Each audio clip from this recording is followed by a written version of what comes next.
Okay, so I'm just gonna, I guess I'll get started. I think, yeah, just as a quick disclaimer, this was billed as like a mini performance. I don't think I'm going to do like an actual like performance of my rig here because I only want to take out one MA and I don't want to set everything up. It's a lot of wires like this. I have a whole like bag full of wires somewhere and I don't want to hook everything up, so I'm just going to hook a few things up and we'll just kind of go from here. So yeah, this talk is about live performance with trackers, and so the question of always dealing with live performance around trackers is if you just press play or not, and you just like wave your hands around on stage. So before we get like all the way into it, just want to, a couple like boilerplate stuff about me.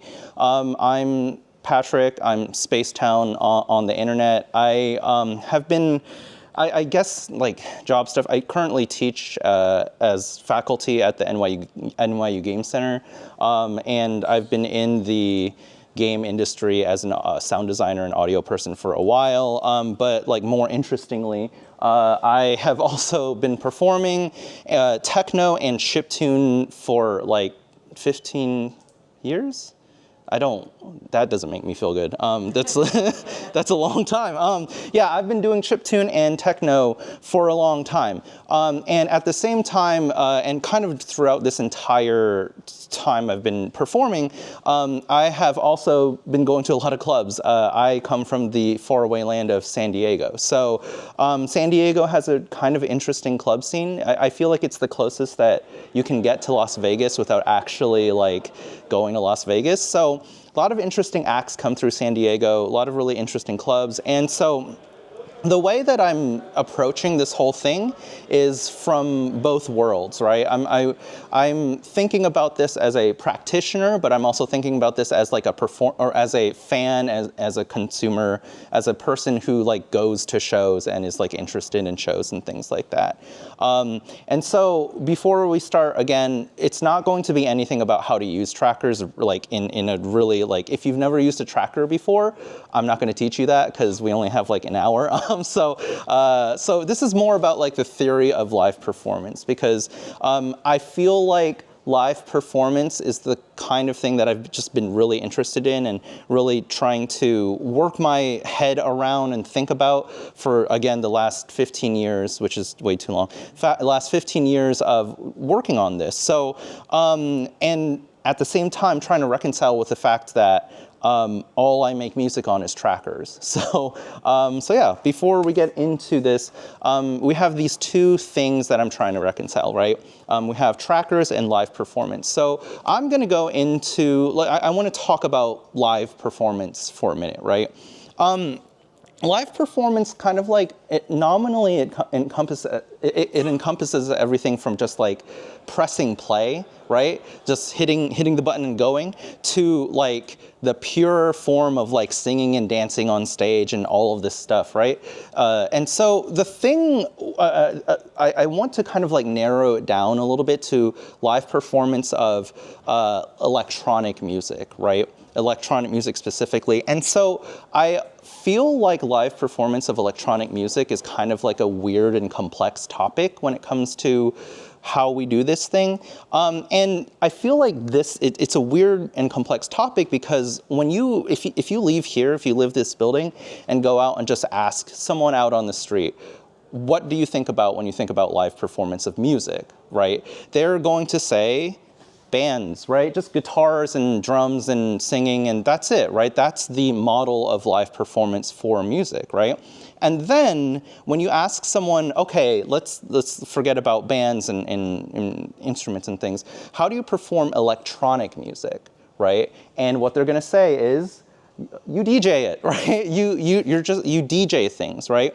And so to me, it feels like the problem with live performance of electronic music is that, even if you have a setup like this, right, you're just the person on stage with like all of these things and trying to figure things out. I actually saw this guy at Crossed, and it was he has a Wiimote that he like jumps around and stuff.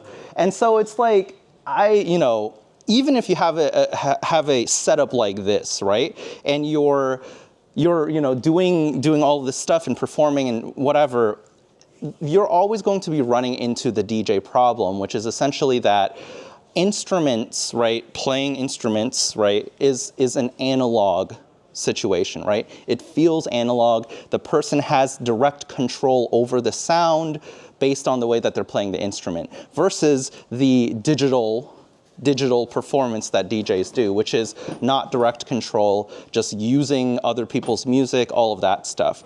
And it kind of doesn't matter how much you put into an analog performance. You could be, this is Survive, they made the Stranger Things theme song, right? You could be like something like this where like most of their instruments are actually analog, like synthesizers and things like that, right? It doesn't matter because because people think that there's a possibility that you might just be playing other people's music. You're playing other people's music, and so you're a DJ. So the live performance of electronic music for me has always been a battle against being called a DJ, right? And so I've been fighting it basically the entire time I've been performing. And the way that I feel like I've most been able to win this battle, right, to not be thought of as a DJ is to connect with audiences through things like, gestures and, knob turning in a way that actually simulates or facilitates direct control of music, right? So using my body, using gestures and things to connect with audiences, right? And so that's kind of like the main thing, that's like the goal of live performance of electronic music, is to establish a relationship with what I'm doing on stage, my body, right? And the audience, which is just like my body somehow controls this music, just like it does when they play guitar, right? Just like it does when they play drums. Their bodies control the way the music sounds, and if they stop or they change the way they're doing it, then it's going to change the sound, right?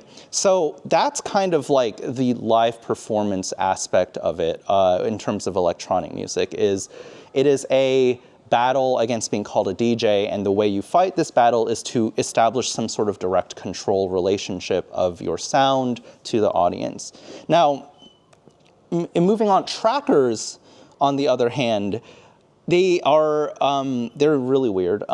First off, I'm going to kind of define this for those unaware. So trackers are a tool or a style of music creation that essentially it involves a number of discrete steps, and the tracker steps down the steps based off of like whatever setting there is. It's usually a BPM or a tempo setting, but it can be whatever, right? And so trackers have an interesting relationship with time, because if you think about how you produce music on computers, right? You have a digital audio workstation. Time is displayed left to right, with left being 0 and right being an absolute amount of time, right? So if this is 3 seconds worth of time on a digital audio workstation, I can move it over here and it will still be 3 seconds worth of time depending on where I am in the screen. Whereas with a tracker, everything is very relative on a tracker. This relationship, right, this could be 3 seconds or it could be 10 seconds, depending on how I've set the BPM on the tracker and things like that.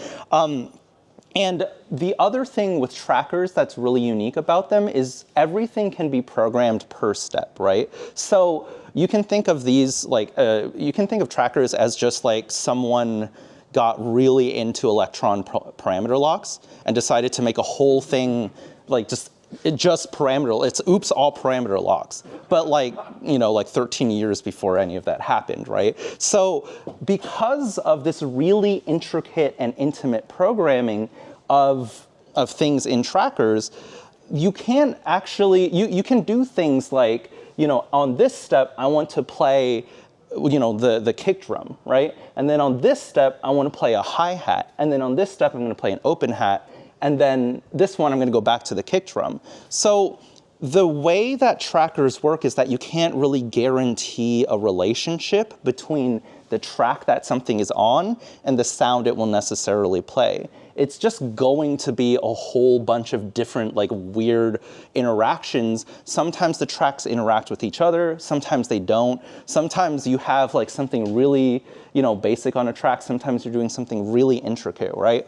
So because of this relationship, tracker music is composed of these like intricate relationships. And so when you show a tracker project to someone, a lot of the times it's just like, what is this? Like, I have no idea what corresponds to what. I can show you a song on a digital audio workstation, on Ableton or whatever. And if you have a general understanding of a digital audio workstation, you'll be able to kind of be like, oh, okay, so this looks like the drum track because it's, relatively relatively regular patterns on this one, and then I can see that there's a pad here because there's like a really long audio file and stuff like that.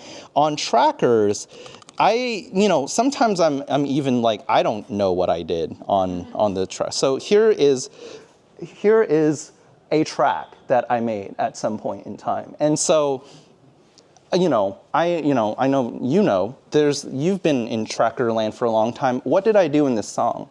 You have no fucking idea, right? Like, you have no clue. And so because of this, trackers are very intimate. They have a very like strange relationship with time and music. And so trackers are almost antithetical to live performance, it feels like. Because if live performance is about connecting with people via gestures and like understanding like the way that people play music and having direct control over something, trackers are like, the only way I can show you how any of this works is if I teach you what a tracker is and teach you exactly what I did in this track. It is the opposite of live performance.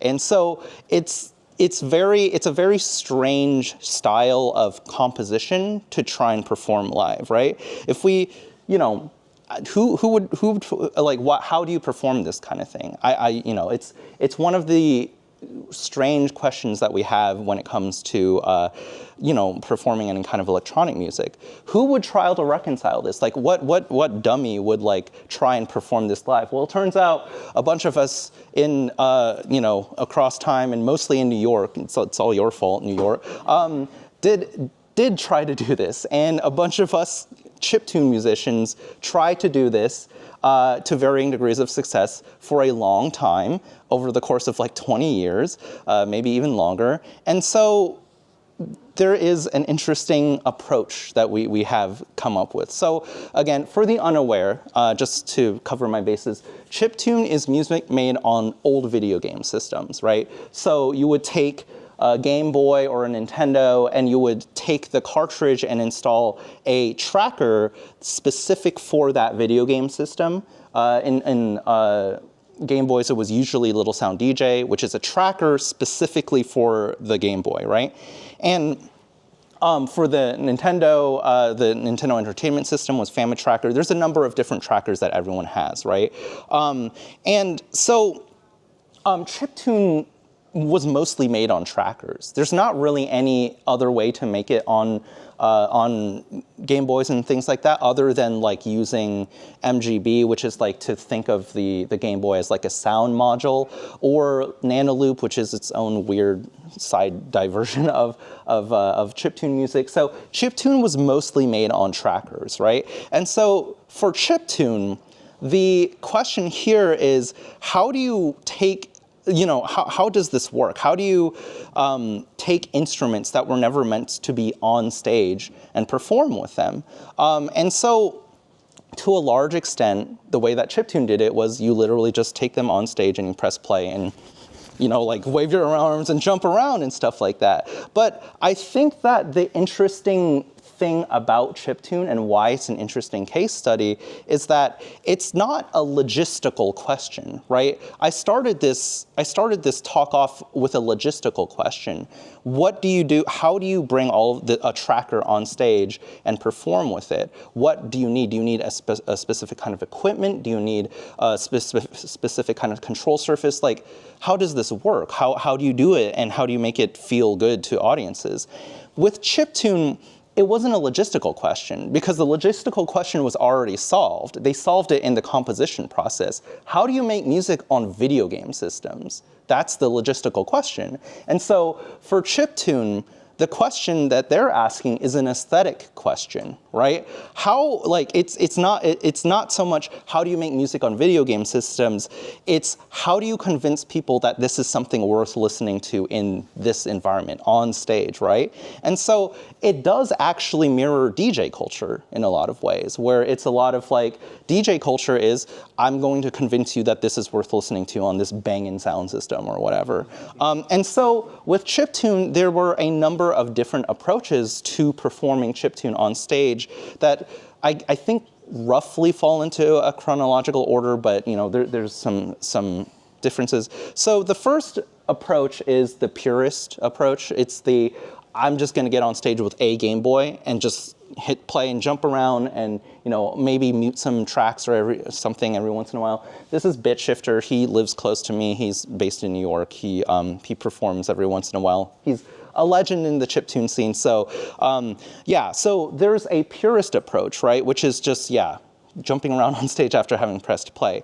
And then we get to the kind of like emulation of existing performance frameworks, right? So Anamanaguchi is a rock band with a Game Boy as one of the members, or a Nintendo Entertainment System.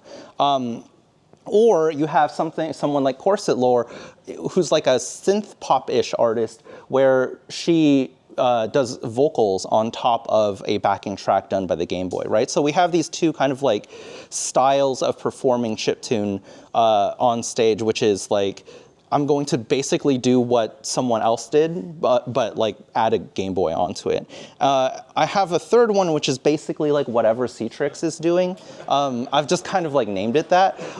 This is he calls this the Guitari, and it's basically an Atari with a bunch of guitar pedals attached, and who knows? I don't know what he's doing. And then there's another fourth style of chiptune performance that kind of it mixes, it's more of this crowd, right? Where it treats the Game Boy as an instrument, right? But it's mixed in with a bunch of other non-Game Boy instruments. So this is from Simba, which is the collaboration between Henry Homesweet and I'm gonna call him Jules. I don't know how to speak French. He's French. He has a name called I Became a DJ in 3 days in French. So I'm not gonna say that. But they do really interesting techno using these Game Boys as sound sources, but then throwing them through so many pedals that you don't have any idea that they're a Game Boy.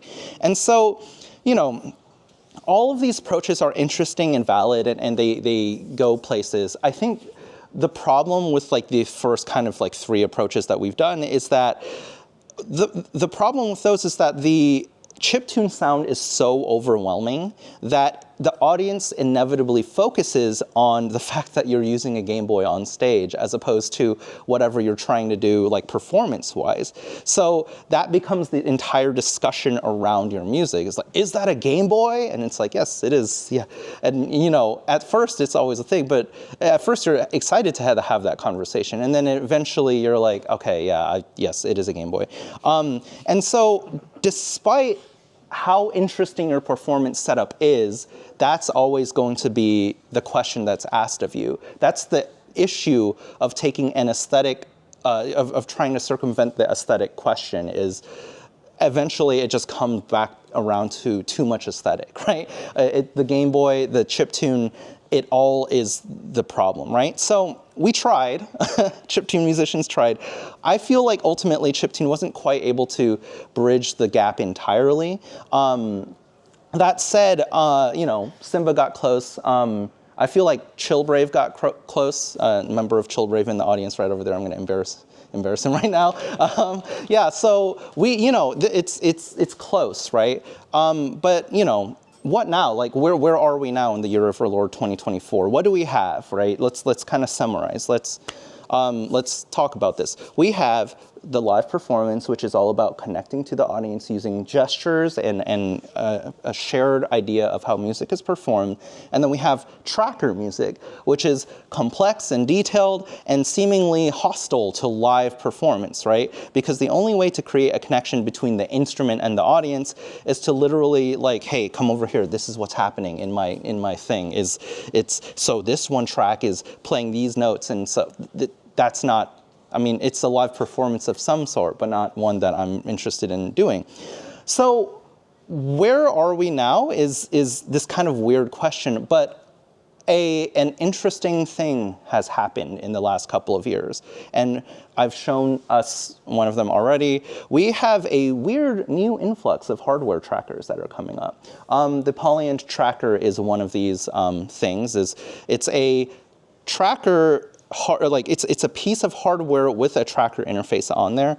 The dirtywave M8, which I have here, is another one of these things that is coming out recently that is kind of changing the way that we think about live performance with instruments. And so previously in Chiptune and in other like tracker spaces, tracker performance was limited to just like the tracker as a backing track or the tracker as like a sequencer, while the performer messed with something else, right? Guitars, singing, another synthesizer, right? The tracker wasn't like an active part of the performance. But and the reason for that was because the main thing missing from performance with trackers is direct control of the sounds on the tracker, right? But now, with the power of technology, we have control surfaces that are compatible with these hardware trackers now, right? We've come a long way from literally lugging an Amiga onto the stage, plopping it down, and just hitting play, right? And so the polyend tracker has.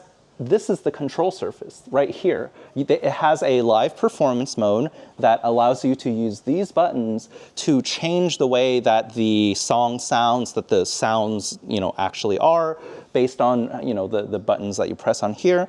And the dirtywave M8 allows you to hook up MIDI controllers and map them to different parameters on the actual in the actual track per project. So we have this ability to directly manipulate sound in an instrument like fashion, right? We're here now. Like this is exactly what we wanted. So then the question of how do I build a live set stops being the logistical one. Like how do I get all of this stuff to work together that makes it so I don't just press play and jump around. The question now is, it's now, how do I structure my project so that it sounds like I'm doing it live, right? And so, I'm going to kind of like move into the live demo part of this thing. And let's see if I can duplicate this so you can all see what I'm doing and I don't need to like look over there. Okay, so,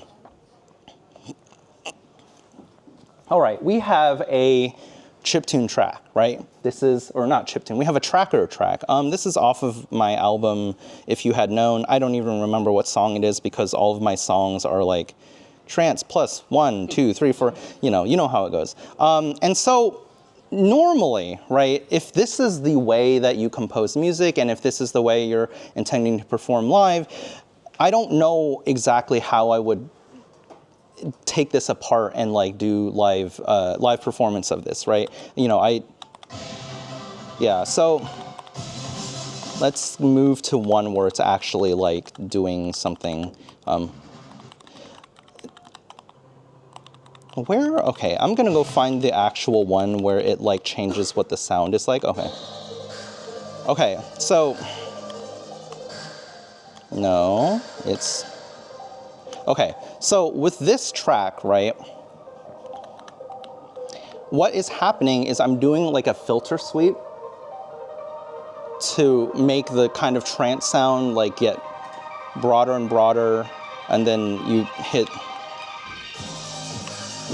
so there is there is automation happening inside the track right here, right? And this is indicative of like everything that we do in tracker music is we are doing weird automations all the time that don't really lend themselves to live performance. Like even if I mapped a knob to this, right? I could map a knob to this, right? And so, right? And so I could do this live, right? I could do, you know, right? And it's something, right? It's, you know, but it isn't that much more than pressing play and jumping up on stage, right? Because I just like, you know, like Skrillex and jump up, you know, like, so you can do that, right? And it's usually an effective tactic. But for me, the reason why I don't do that anymore is because I get so bored on stage when I perform like that, because I'm just literally waiting for the drop to happen and then I like jump up and down and stuff. So what I have come up with is this weird compositional and performance method where I separate everything into rows, and then I treat each track as its own instrument. What I've essentially done is like recreate an Ableton session view thing in the tracker. The dirtywave M8 has an interesting part of its workflow where if there is no second thing for the track to go to, it will just continue to loop this track, right? So I'm just gonna hit, it's just gonna do this. It's just gonna do this over and over and over and over again. It's not moving at all, right? It's never gonna move from this spot. So I'm essentially abusing the fact that it's never going to move from this spot to essentially create an Ableton session view. And so by doing this, I now have the ability to kind of like mix and match different parts of the song, right? So I can like, you know, let's say I will take, oh, that's super loud. I'm sorry about that. I'm going to take, just turn it down, right? So here is like one pattern, right? It's just like whatever, it's a thing. I can match it with this, right? And then I can match that with like, I don't know, something from here, right? And so what I have is essentially, you know, this doesn't make that much sense right now, but what I have is essentially the ability to pull from any part of this project that I want, right? And so the way I've structured my compositional my compositional process is I've made it so that I can essentially make one of these patterns a day, right? I just like go into the M8, you know, do another one of these, right? Just, I don't know, right? So I just make one of these a day, and this is a pattern. This is something, right? And so it's like, okay, that doesn't really make a song. It doesn't even, it barely makes like music, right? It's just kind of a weird thing. But then when you kind of come back out to the, main screen and you kind of like combine it with everything else and you start like, oh, wait, right?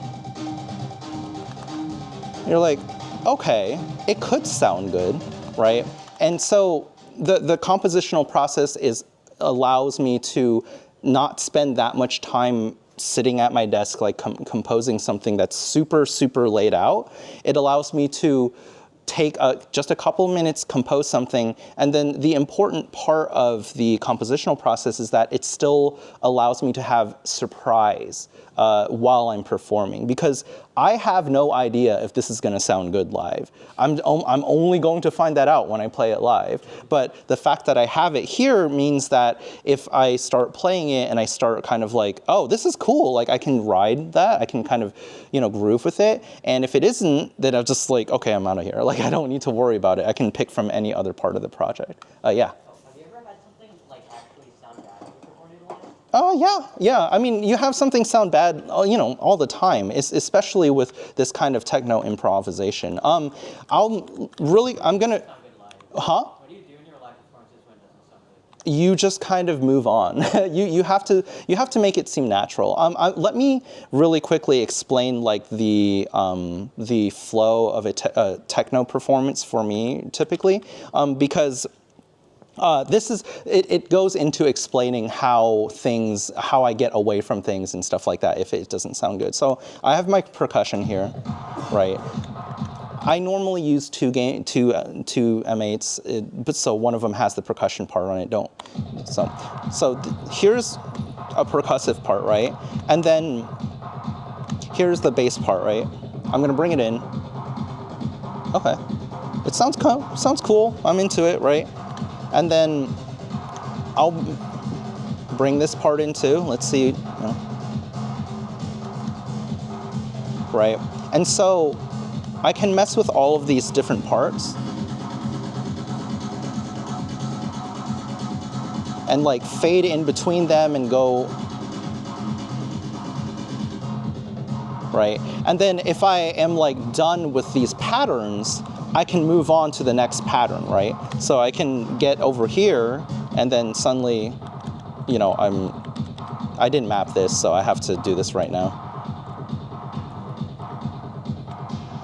Right? And so,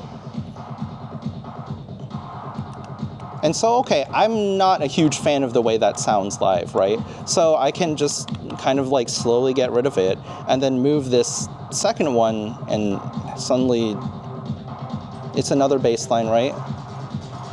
And once I find a configuration of this whole project that I like, I can just sit here and like ride things a little bit more, I can just like, okay, I like this.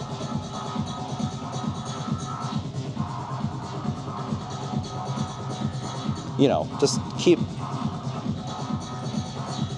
right? And then when I get bored of it, or when I think that the audience is getting bored of it, I can just switch that naturally to a different part of the project that allows me to kind of like naturally progress and smoothly progress through songs and around songs, around parts without like telling it, this is a new song now, like I have a whole new pattern. This is a very like natural, smooth, and very like kind of elongated way of performing a techno set. And what this allows me to do as a performer is it allows me to just kind of improvise. This is the improvisational element that I have here, is I just pick random patterns, and do they sound good? Cool. Do they sound bad? Okay, I can leave. And really quick, one second. And so how I get out of a pattern if it doesn't sound good, right? If it, I heard this thing and I repeated it in this video I made, whatever. Basically, if it happens once, it's a mistake. And if it happens twice, it's jazz, right? Or if it happens twice, it's techno, right? So if if I'm playing this part or whatever, I'm gonna get rid of all of this, right? And I think it's like, I do something weird. I was like, oh, I didn't like the way that sounded, right? But, I'm like really scared. I don't like the way that it sounded. If I do it one time, everyone's like, oh, what was that? Like, it just disappears. And everyone's like, what is that? What happened, right? But if I just sit in that uncomfortableness, if I just kind of like,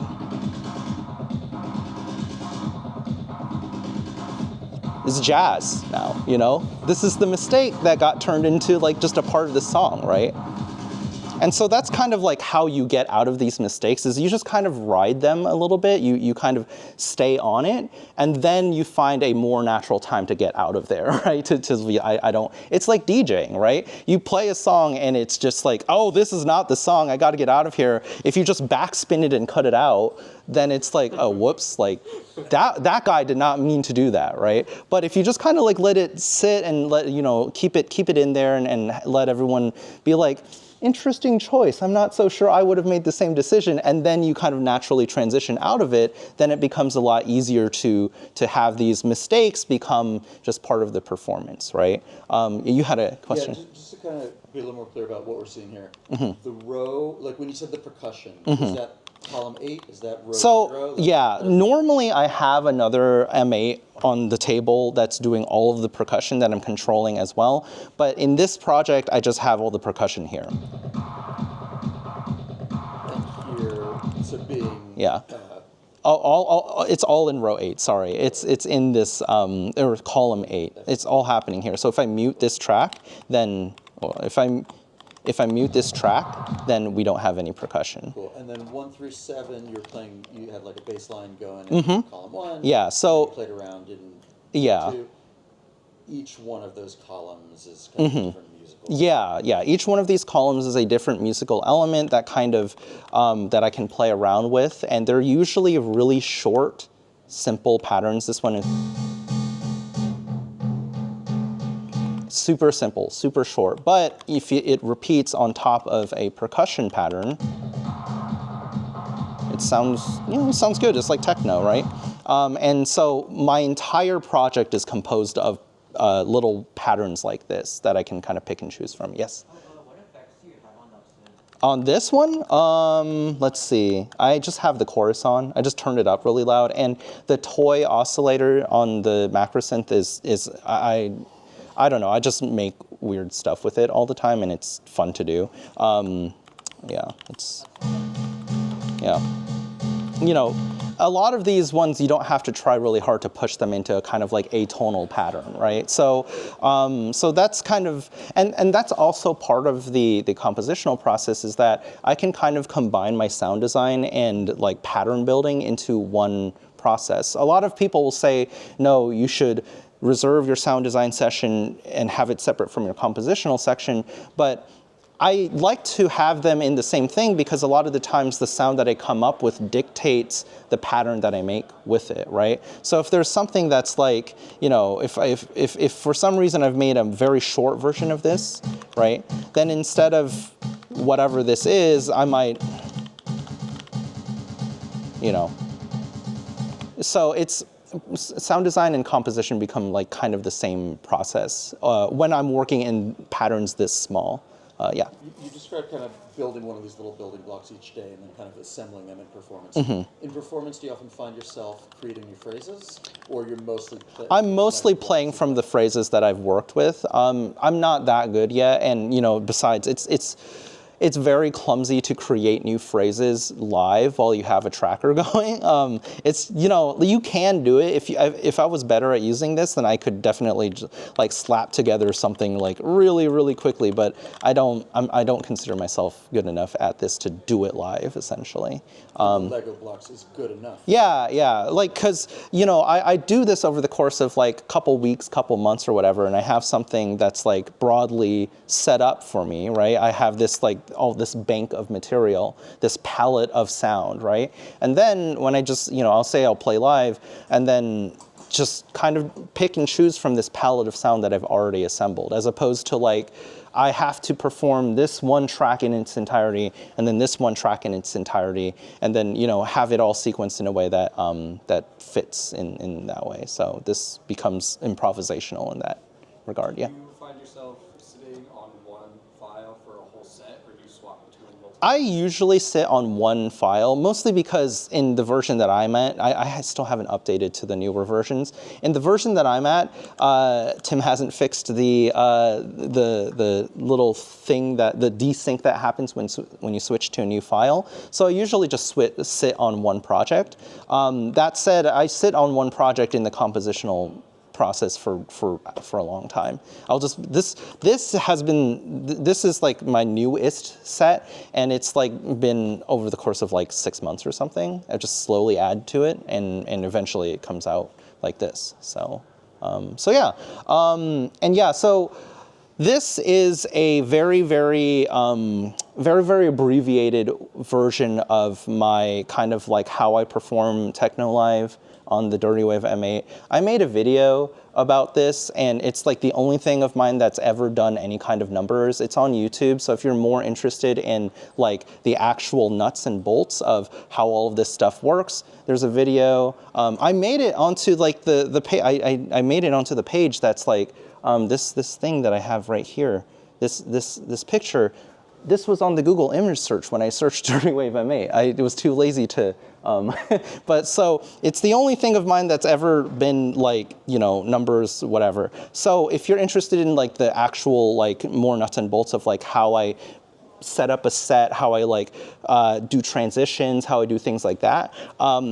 Just watch that video or ask me after after this. But I'm hoping that this is more of like a little bit of a theoretical talk to kind of like prod our minds in directions around live performance, because I can sit here and talk all day about, okay, so this pattern is meant for this thing and this other pattern is meant for this thing, but workflow wise, every one of you has your own unique workflow. I'm not going to get into that. I don't want to like change that. I want to think about the ways that you can take that onto the stage and be like, hey, like I'm gonna play this out. How do I play this out? And think about the ways that performance affects people, and how the spaces around us kind of like change the way that audiences receive our music. So that's kind of the talk. So I'm sorry if you're expecting a little bit more technicality. I just wanted to get up here and talk for a little bit about live performance. But if you want to talk to me after, I'm available. And yeah, that was the talk. I'm gonna stop it for now. Thanks everyone.